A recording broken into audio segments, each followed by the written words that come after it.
नमस्कार, स्वागत है आपका न्यूज स्कूप पर। आपके साथ में गेटी भाभी। आइए आपको बताते हैं आज की बड़ी खबरें।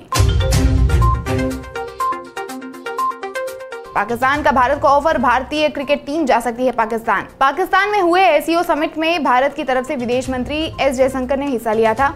कई सालों बाद किसी भारतीय नेता द्वारा पड़ोसी मुल्क में किसी बड़े कार्यक्रम में हिस्सा लिया गया। अब खबर यह है कि उस दौरे के दौरान ये दो मौके ऐसे आए जब जयशंकर को पाकिस्तान नेता से बातचीत करने का मौका मिला। बात भी उस क्रिकेट के मुद्दे पर हुई जो दोनों देशों में अभी भी जुड़ने का एक काम करता है और अगले साल पाकिस्तान में चैंपियंस ट्रॉफी होने जा रही है। पाकिस्तान क्रिकेट बोर्ड चाहता है कि भारत इस टूर्नामेंट के लिए पाकिस्तान आए।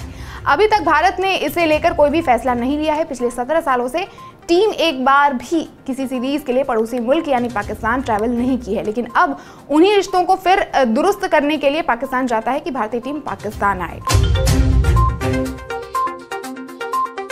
देश के 51वें चीफ जस्टिस होंगे संजीव खन्ना। सीजीआई चंद्रचूड़ ने केंद्र सरकार को भेजी सिफारिश। सुप्रीम कोर्ट के चीफ जस्टिस डीवाई चंद्रचूड़ का कार्यकाल नवंबर में खत्म होने जा रहा है। उन्होंने अपने उत्तराधिकारी के नाम की सिफारिश कर दी है। सीजीआई चंद्रचूड़ ने केंद्र सरकार को भेजी अपनी सिफारिश में कहा कि देश के अगले chief justice of India justice Sanjeev Khanna होंगे। बता दें कि वर्तमान सीजीआई 10 नवंबर 2024 को रिटायर हो जाएंगे। परंपरा के अनुसार सीजीआई अपने उत्तराधिकारी के नाम की सिफारिश तभी करते हैं जब उन्हें कानून मंत्रालय से ऐसा करने का आग्रह किया जाता है, जिसके चलते उन्होंने सीजीआई के पद के लिए जस्टिस संजीव खन्ना के नाम की सिफारिश की है। सुप्रीम कोर्ट में न्याय की देवी की आंखों से खुली पट्टी। अब एक हाथ में संविधान तो दूसरे में तराजू। सुप्रीम कोर्ट में न्याय की देवी की नई मूर्ति लगाई गई है। इस मूर्ति की आंखों पर इस बार पट्टी नहीं बंधी हुई है। ये मूर्ति सुप्रीम कोर्ट के जजों की लाइब्रेरी में लगाई गई है। इस मूर्ति की खासियत यह है कि पुरानी मूर्ति के बजाय इसके एक हाथ में तराजू है और दूसरे हाथ में तलवार की जगह भारतीय संविधान है।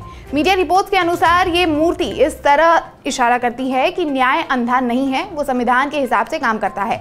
भारत के मुख्य न्यायाधीश डीवाई चंद्रचूड़ ने इस मूर्ति को ऑर्डर देकर बनवाया है। पुरानी मूर्ति की आंखों पर बंधी हुई पट्टी दिखाती थी कि कानून की नजर में सब लोग एक समान हैं। सुप्रीम कोर्ट में अभी और नई मूर्तियां लगेंगी या नहीं, ये बात अभी साफ नहीं है।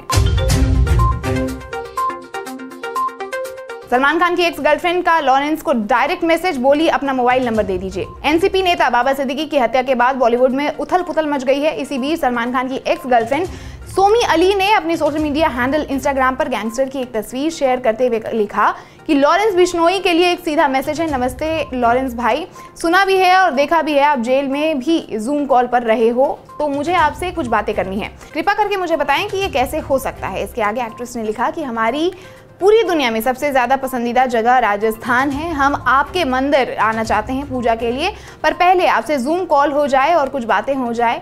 वो आगे लिखती हैं, यकीन मानिए कि ये आपके ही फायदे की बात है। अपना मोबाइल नंबर दे दीजिए, बड़ा एहसान होगा आपका, शुक्रिया। शख्स ने लगाए थे हिंदुस्तान मुर्दाबाद के नारे, हाईकोर्ट ने सुनाई देशभक्ति सिखाने वाली सजा।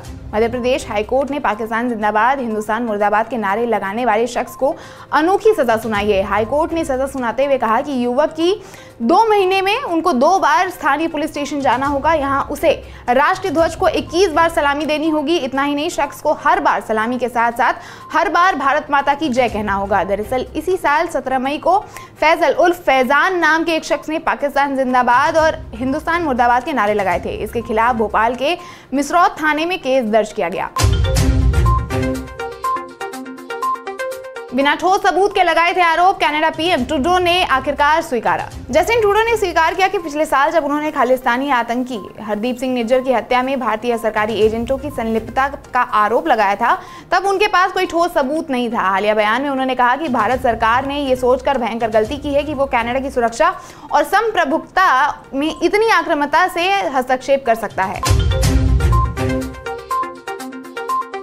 नायब सैनी का आज सीएम पद पर शपथ ग्रहण, पीएम मोदी भी होंगे शामिल। हरियाणा के नए सीएम के रूप में नायब सिंह सैनी ने आज शपथ ली। सैनी के साथ 10 से 12 मंत्री ने आज शपथ ली। सैनी के शपथ ग्रहण समारोह में पीएम मोदी, केंद्रीय गृह मंत्री अमित शाह के साथ साथ बीजेपी और एनडीए सरकार में शामिल कई दलों के वरिष्ठ नेता भी मौजूद रहे। समारोह का आयोजन पंचकुला में दोपहर करीब 1 बजे हुआ।